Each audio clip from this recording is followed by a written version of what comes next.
हम लोग घनमूल निकालना सीखेंगे। इसके लिए आपको 1 से 9 तक की संख्याओं का घनमूल याद होना चाहिए।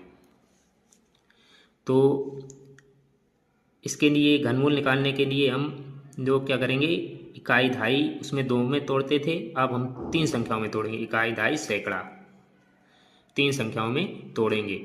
अब ये हम देखेंगे इकाई का अंक किसके बीच में आता है।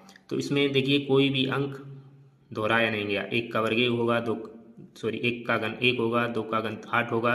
कोई भी घन में अंक, इकाई का अंक दोहराया नहीं गया, सब अलग अलग अंक हैं। तो ये 9 देखिए किसके बीच में आता है, 9 किसके घन में आता है, ये किसके घन में आता है, 9 के घन में। तो यहाँ पर हम 9 लिख लेंगे। अब देखेंगे 6 किसके बीच में आता है, तो 6 आएगा, तो 6 अब देखेंगे 6 किसके घन के बीच में आता है, तो 6 आएगा 1 और 2 के घन के बीच में। एक का घन 1 हो गया और 2 का घन 8 हो गया, तो 1 और 8 के बीच में 6 आएगा। तो छोटी वाली संख्या लेंगे, तो छोटी वाली संख्या लेंगे और इसको इसमें जोड़ देंगे। तो कितना हो गया ये 19। तो 19 का घन कितना हो गया, 6859 होगा। ये घन हो गया इसका। इस तरीके से अगला देखते हैं, इसको 3 इकाई दहाई सैकड़ा इसमें अलग कर देंगे। अब इसको इकाई वाला अंक देखेंगे किस संख्या के आता है। तो देखिए ये आएगा 6 के घन में। किसके घन में आ रहा है, 6 के घन में। इकाई का अंक किस में आ रहा है, 6 के घन में। तो यहाँ पर हम लोग 6 लिख लेंगे।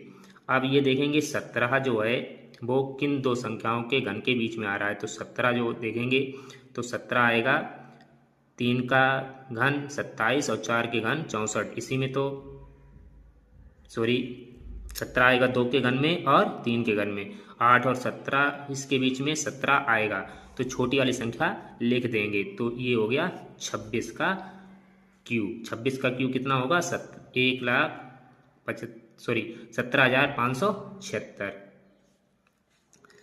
और अगला सवाल देखते हैं, इकाई दहाई सैकड़ा, इसको अलग कर देंगे। अब देखेंगे 8 जो इकाई है वो किसकी संख्या के इकाई में आ रहा है। तो देखेंगे 8 जो आ रहा है वो 2 के घन में आ रहा है, तो 2 लिख देंगे। अब 74 देखेंगे, 74 संख्या जो है वो किन 2 घनों के बीच में आ रही है। तो 74 जो संख्या होगी वो 4 के घन के में आएगी और 5 के घन में आएगी। 4 का घन 64 और 5 का घन 125, 2 संख्याओं के बीच में 74 आएगा।